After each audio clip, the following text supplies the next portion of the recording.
Le royaume Minsi. La mort de l'empereur.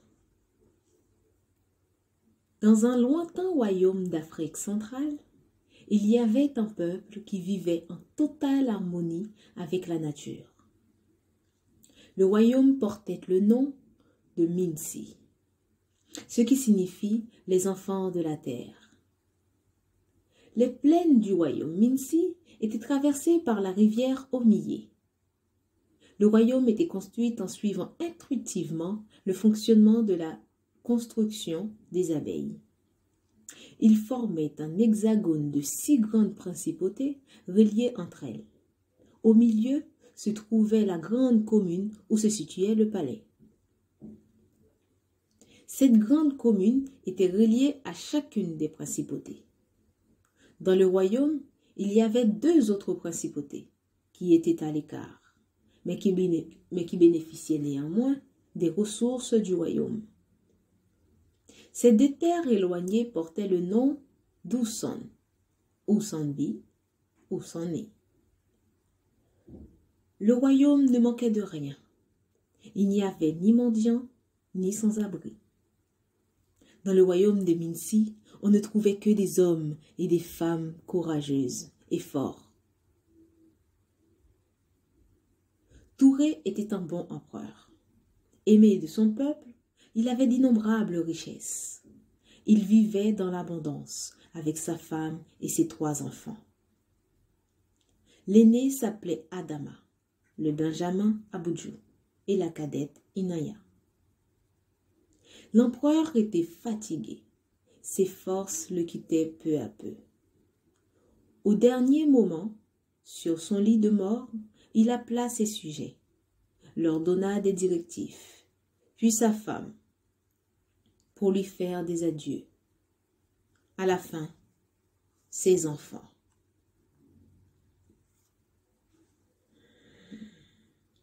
Adama, dit le vieil homme essoufflé, toi qui es l'aîné, tu dois prendre soin de ta famille et n'oublie pas, le peuple est aussi ta famille.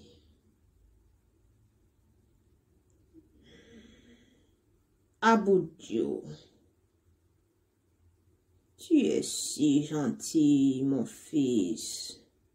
Tu épauleras ton frère dans les tâches qu'il doit accomplir. Sois gentil avec ta petite sœur.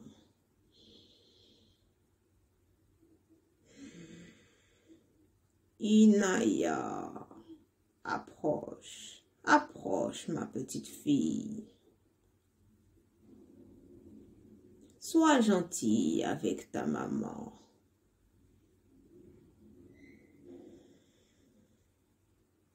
Mes enfants, j'ai séparé ma fortune en 3 parts égales. Néanmoins, vous devez être soudés afin d'épauler Adama dans la gestion du royaume.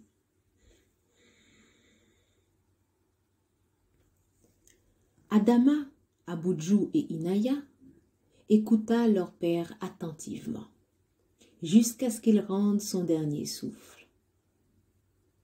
À peine a-t-on annoncé la mort du vieux, qu'Aboudjou, qui était jaloux de son frère Adama, commença à comploter contre lui pour obtenir le royaume. Sa sœur, qui a toujours aimé la route, a pris sa fortune et retourna sur la route, à la rencontre de nouvelles aventures. Ainsi, la guerre fratricide entre Adama et Aboudjou pour le royaume de Minsi commença. Adama était sévère et il connaissait la jalousie de son frère à son égard.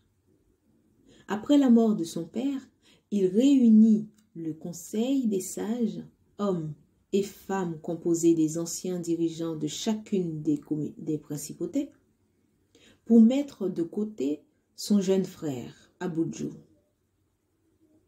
Le conseil décida alors d'envoyer Aboudjou diriger les 2 communes se trouvant en dehors du royaume. Aboudjou, qui ne supportait pas de rester dans l'ombre de son frère aîné, s'est senti trahi par la décision de son frère. Il décida alors d'aller à la rencontre du vieux sage, Kari Nambiye. Kari Nambiye, qui a été poussé vers les 2 principautés d'Oussan par le défunt empereur Touré, vivait dans un village reculé, Oussambi. Bien qu'il ait été mis à l'écart des affaires du royaume à cause de sa force, il était néanmoins le plus fort, le plus grand et le plus compétent des sages, des initiés, des prêtres de tout le royaume. Avant même qu'Aboudjou n'eût à franchir les terres du village, le maître Kari Nambiye l'avait déjà remarqué. Il connaissait la raison de sa venue et il s'y préparait en conséquence.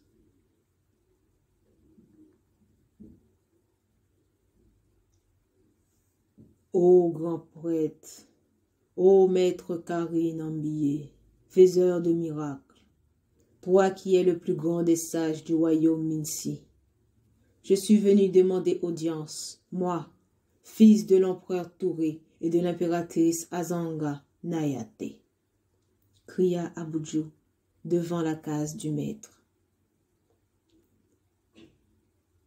Écoutez ma demande, je vous prie. Nambiye ouvra la porte et vit défiler les trésors emmenés par le jeune prince, des bijoux, des gibiers, de la nourriture, ainsi que les animaux les plus rares et les plus précieux du royaume. Nambiye regarda attentivement la scène qui se déroulait non loin de sa maison. Il n'était pas impressionné. D'un geste de la main, il demanda au jeune homme de s'approcher. En silence, il le regarda d'un air déçu. Il secoua la tête. Puis, il lui donna de l'eau. Les 2 hommes prirent une calebasse, le remplit d'eau. Ils firent une libation en versant 3 fois de l'eau sur le sol, en signe de respect et d'amour envers les ancêtres. Après cet épisode, le grand sage a offert au jeune homme son plat et son breuvage préférés. L'atmosphère était lourde. Néanmoins, Aboudjou devait supporter cela, car Nambiye était son seul espoir de récupérer le royaume de Minsi. À peine qu'il eut à ouvrir la bouche, que le grand sage prit la parole. « Je t'attendais, jeune prince, » dit le vieil homme avec un regard soutenu. Aboudjou tremblait, son corps frémissait, rien qu'en restant aux côtés du vieux Nambiye. Il connaissait déjà la réputation du vieux sage. Il l'avait déjà croisé à plusieurs reprises au palais en compagnie de son père lorsqu'il était plus jeune. Un jour, il avait entendu dire que personne ne pouvait s'approcher du vieux sage sans son consentement. Il ne comprenait pas ces mots. Il ne donna pas d'importance à ces histoires. Aujourd'hui, il semble comprendre un peu mieux de quoi les rumeurs étaient question. Il n'osa dire mot. Le vieil homme reprit. « Tenez, voici la peau du léopard qui t'apportera force et protection. Ceci est l'emblème du royaume qui devrait être placé dans la salle du trône. Tu devras m'apporter une statuette de guerrier dans 3 jours. Suivez ces instructions à la lettre et ton entreprise sera couronnée de succès. Mais attention, je ne travaille pas pour des broutilles. Tu peux renvoyer tes trésors. Je n'en ai nullement besoin. Le jeune homme était bouche bée. Eh oui, les rumeurs disaient aussi que lorsqu'on faisait appel au grand prêtre Nambié, nous n'avons nullement besoin d'expliquer la raison de notre venue. Après l'explication du maître, il avait compris que la statuette du guerrier devait tuer son frère.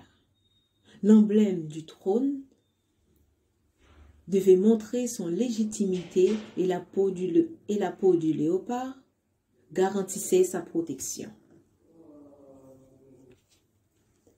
Tout sourire, il regarda le maître et lui dit : « Maître, je vous donnerai toute ma fortune, si tel est votre désir. » Le maître resta silencieux un instant, puis répondit : « Le jour viendra, je ferai appel à toi.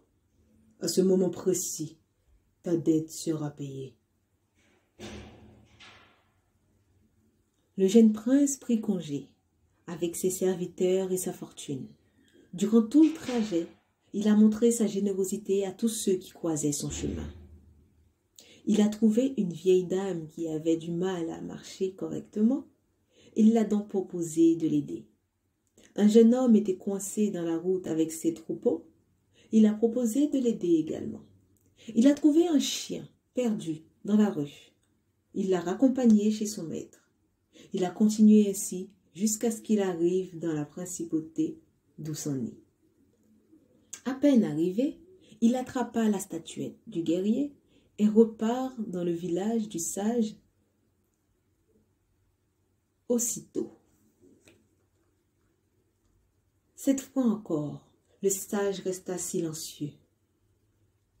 Il prit la statuette et l'emmena dans la maison. Aboudjou, qui attendait en dehors de la maison, entendit le son des tambours. Il entendait des voix et d'autres bruits qu'il ne pouvait décrire. Depuis la cour, on pouvait ressentir l'énergie de la cérémonie qui se déroulait dans la maison du sage. Quelques minutes plus tard, le vieux sage est sorti avec la statuette dans un tissu blanc, le remet au jeune prince et lui disait : « Tu devras donner cette statuette à l'empereur en personne. Puis, ce même jour, tu devras déposer l'emblème du royaume dans la salle du trône. » Aboudjou prit la statuette et reprend la route pour le palais d'Oussani. Aboudjou était impatient de récupérer le royaume de son père. Il ne pouvait pas se rendre dans la grande commune sans une invitation émanant de l'empereur Adama en personne. Alors, il devait attendre. Il a attendu. Il a attendu des jours, des semaines, des mois et des années avant d'avoir une invitation. Après une si longue attente, on entendit enfin sonner la cloche. Une invitation est arrivée. L'invitation venait bien du palais. Il a été invité pour la célébration du 5e anniversaire du couronnement de l'empereur Adama. En entendant la nouvelle, son cœur a failli sortir de sa poitrine. Il attendait depuis tellement longtemps. Il commença alors ses préparatifs. Il a vérifié 3 fois pour ne pas oublier les objets que lui avait confiés le maître. Au palais, il est accueilli par les conseillers de son frère. Il a été raccompagné dans ses appartements. Il a attendu que les conseillers retournent à leurs occupations pour se mettre en mouvement. Il a pris la statuette qu'il avait gardée précieusement dans son sac et l'emblème, puis il est allé retrouver son frère. Arrivé devant les appartements de l'empereur, il prit une grande inspiration, comme pour se donner du courage, puis rentra. Son frère avait le nez plongé dans les piles de documents qui étaient sur le bureau au fond de la pièce. Il ne faisait pas attention à la personne qui le rendait visite, jusqu'à ce qu'il lève la tête et voit son petit frère pour la première fois depuis très longtemps. Il a été surpris de la visite de son jeune frère. Étant sur ses gardes, il bondit de la chaise et prend la parole d'une voix tremblante. Il dit: « Aboudjou, que fais-tu ici, à une heure si tardive ?»« Je suis venu voir mon frère, » répondit Aboudjou. « Et je pensais mal de croire que j'ai pu te manquer, ne serait-ce qu'un peu. »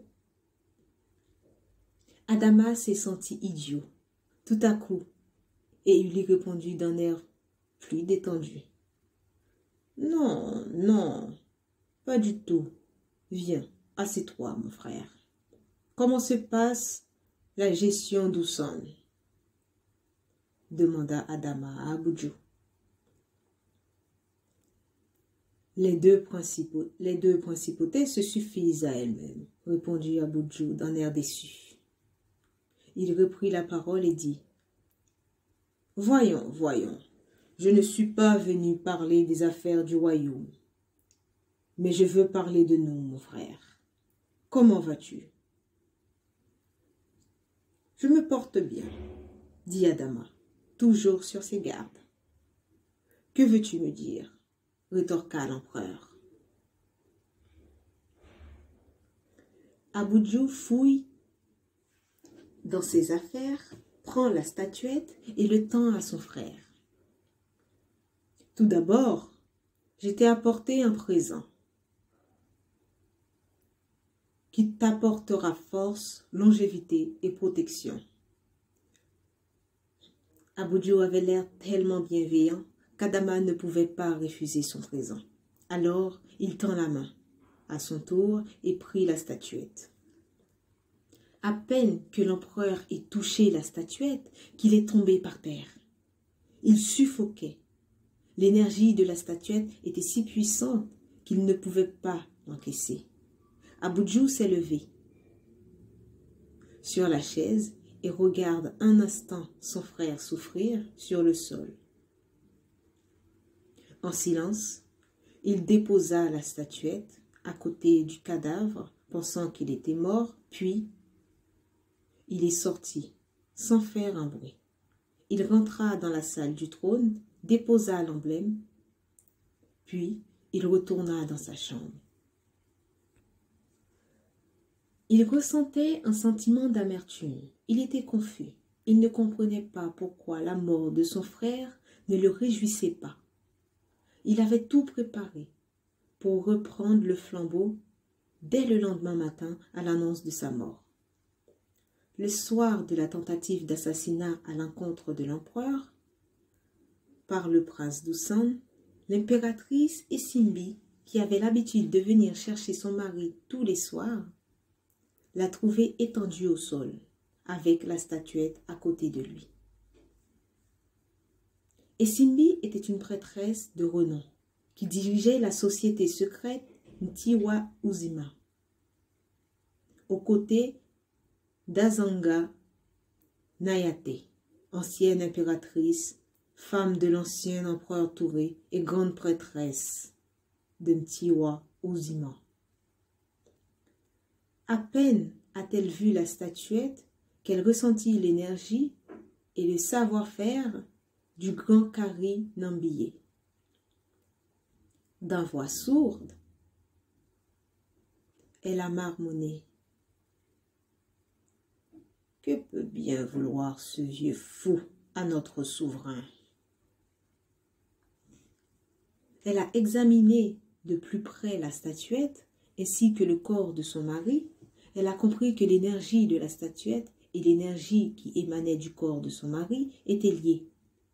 Pour faire simple, dans la statuette émanait une grande force. Le processus et les transferts de cette force semblaient trop lourds pour l'empereur. Essimbi n'a pas perdu de temps. Elle a convoqué en urgence, au moyen de la télépathie, la grande prêtresse Azanga Nayate, mère d'Adama. Les deux femmes ont disposé le corps de l'empereur sur un tissu blanc, à côté de la statuette. Puis, elles se sont tenues debout, chacune à une extrémité du corps, et commença une incantation de remise à niveau. C'est une incantation qui permet à l'empereur d'accéder et d'accepter cette nouvelle énergie. Elles ont veillé sur l'empereur la nuit durant, jusqu'au lendemain matin. La nouvelle s'est répandue. L'empereur est souffrant. Les grands prêtres et prêtresses de tout le royaume ont été avertis, ainsi que la confrérie Ubuzima. La confrérie Ubuzima est une organisation qui préserve la bonne entente et la bonne santé de tout le sujet du royaume. La confrérie d'Ubuzima a pris le relais et a continué de veiller sur l'empereur, toujours inconscient. Lorsque Abudjou a appris que son frère était encore en vie, il était soulagé, mais fou de rage. Comment est-ce possible? J'ai moi-même vu le corps de mon frère inerte. C'est impossible. Qu'a fait ce vieux fou? Je ne pourrai plus retourner dans la contrée d'Oussan. Si mon frère se réveille, il ne savait pas quoi faire.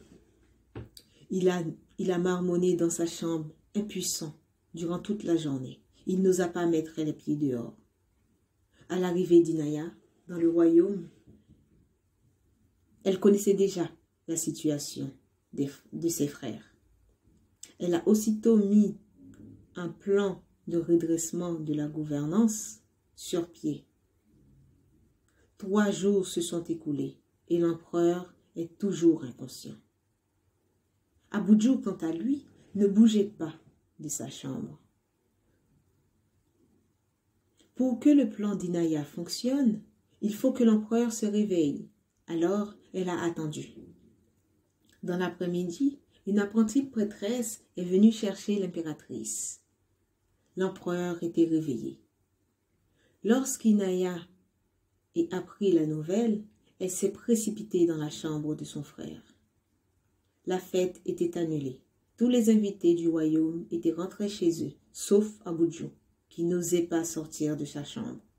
Quelques jours plus tard, le conseil a été convoqué par Inaya et son frère. Abudjou a aussi été convoqué. Il n'avait pas le choix. Il devait faire face à son frère. C'est la peur au ventre qu'il décida de se rendre au conseil. Arrivé dans la salle du trône, tout le monde était surpris de voir l'emblème du royaume dans la salle, alors que celle-ci avait été portée disparue depuis bien trop longtemps. Tout le monde s'est retourné vers Abudjou. Le jeune homme détourna la tête farouchement. Dans un silence écrasant, les membres du conseil, ainsi que les 3 fratries, ont pris place. Après quelques bavardages et mise au point de la situation du royaume, Inaya a présenté le projet qu'elle a passé des jours à préparer. Merci de m'avoir écouté. Je vous proposerai la suite dans une prochaine épisode.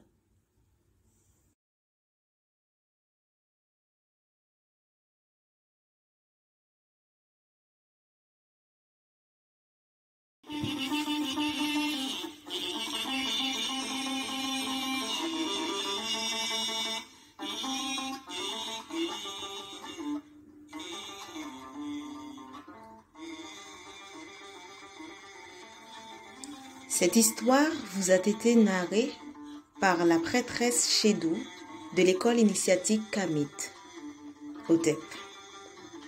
Si vous aussi, vous avez des histoires ou des contes que vous aimeriez partager à la communauté, merci de nous les envoyer à écolekamit@gmail.com.